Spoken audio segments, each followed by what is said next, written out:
किए कहिला पुरुष कांदे नहीं बोली। पुरुष नारी ठारू अधिक कांदे। बास नारी परी से सर्वसम्मुखरे लुह गड़ाए नहीं। एकांतरे बसी निज अकुहा वेदना कथा कष्ट जंत्रणा को मने पकई पकई कांदे जे हेले ताकू मुंड गुंजी कांदिबा पई मणिषटी मिली न थाए। निज आखिरे बही जाउथिबा से लुह को निज हाथ पछी पुणी मुहरे अन्न इच्छा सत्वे जेमिति किछि हेइनीर अभिनय करी संसार संभाली निए। सतरे पुरुषर हृदय भी कमल।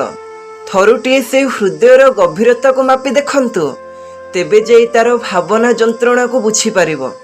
पुरुष भी से रक्त मांस हाड़े गढ़ा जेउथिरे नारी।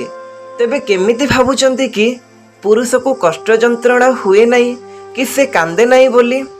पुरुषर से लुह तार हृदय निर्गत से जंत्रणार लुह को बुझिबा अनुभव करिबा पई सेई भली नारी हृदयटीए लड़ा।